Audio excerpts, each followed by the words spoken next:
యెరెమీయా 9వ అధ్యాయం 24వ వచనం, 9వ అధ్యాయం 24వ వచనం. అతిశయించువాడు దేనిని బట్టి అతిశయింపవలనగా భూమి మీద కృప చూపుచు నీతి న్యాయములు జరిగించుచున్న యెహోవాను నేనే అని గ్రహించి నన్ను పరిశీలనగా తెలుసుకొనుటను బట్టియే అతిశయింపవలెను. అట్టి వాటిలో నేను ఆనందించువాడనని యెహోవా సెలవిచ్చుచున్నాడు. హల్లెలూయా. ఆయన అంటున్నాడు ఏంటంటే, అయ్యా పరిశీలనగా గ్రహించి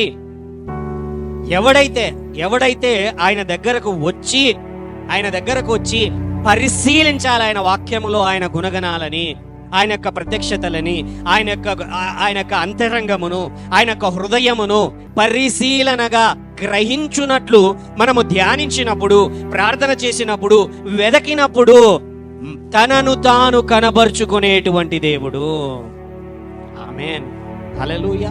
వెన్ యు నో, నీవు ఎప్పుడైతే ఆయన గుణగణములను నీ స్వంతముగా, ఎలాగా?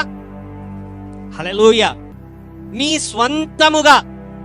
ఇప్పుడు ఇంట్లో తల్లి వంట చేస్తూ ఉంటుంది, మనం తింటా ఉంటాం.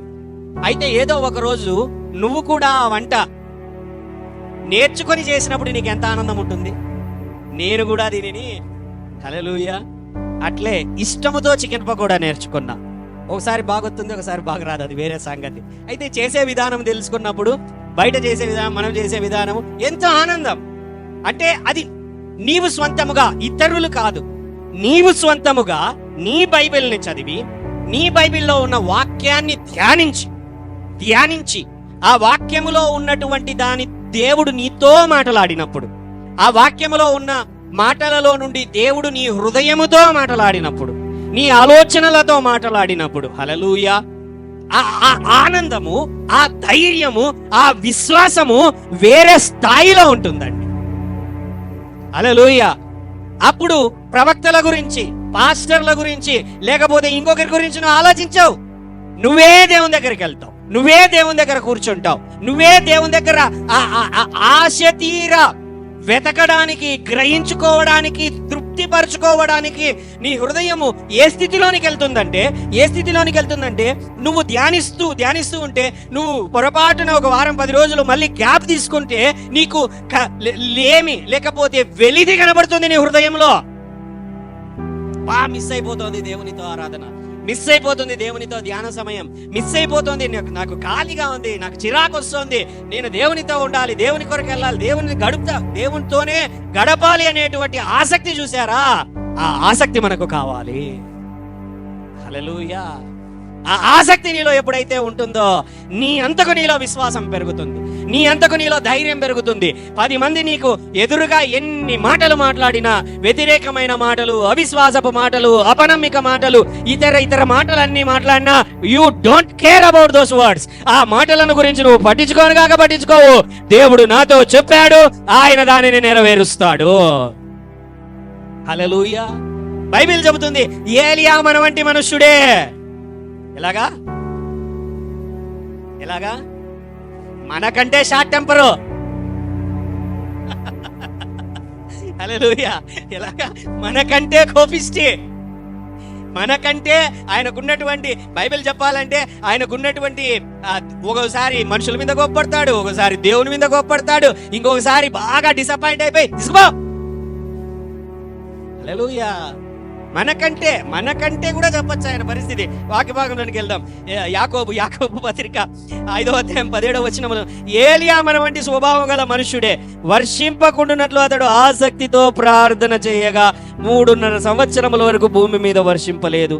అతడు మరలా ప్రార్థన చేయగా ఆకాశము వర్షమిచ్చెను, భూమి తన ఫలమునిచ్చెను. హల్లెలూయా. ఆ కొండ ఎక్కుతాడు, ఆ కొండకి నా పెద్ద అందరిని పిలుస్తాడు, పిలిచి రండి చూసుకుందాం రండి, మీ దేవుడు గొప్ప, మా దేవుడు గొప్ప. హల్లెలూయా. ఆ పక్కనేమో 400 మంది వచ్చారు, ఈయన ఒక్కడే ఉన్నాడు.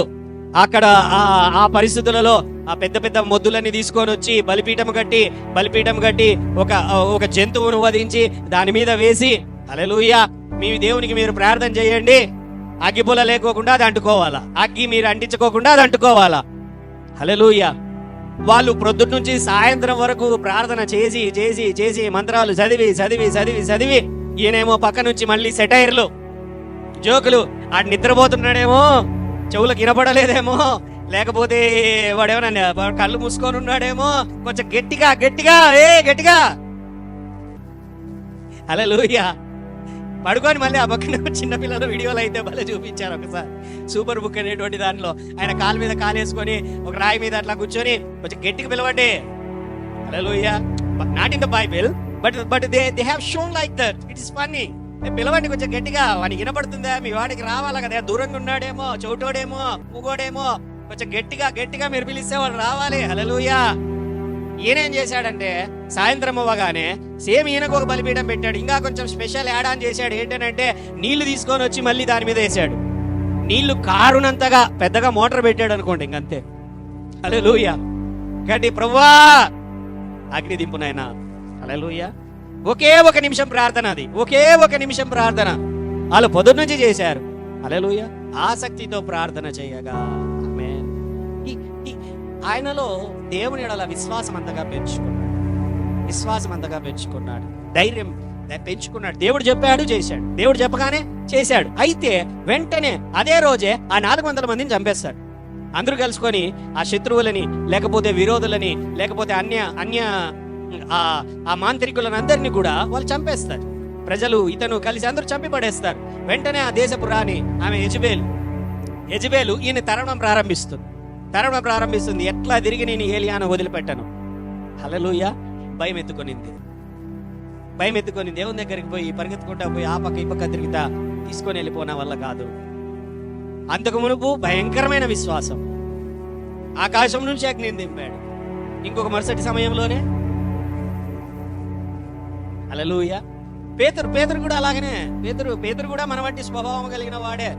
యేసయ్య వచ్చి ప్రజలందరూ నా గురించి ఏమనుకుంటున్నారు అని అంటే, అయ్యా నువ్వు ప్రవక్తవు, నువ్వు ఏలియావి, నువ్వు బాప్తిస్మం ఇచ్చి యోహాను మరలి పైకి లేచాడు, నువ్వు ఇర్మియావి, లేకపోతే ప్రవక్తలలో ఆ ప్రవక్తవి, అది ఇది అని అంటుంటే నువ్వేమనుకుంటున్నావు అని అడిగితే పేతురు అంటాడు ఏంటంటే, అయ్యా నువ్వు పరమ కుమారుడవు.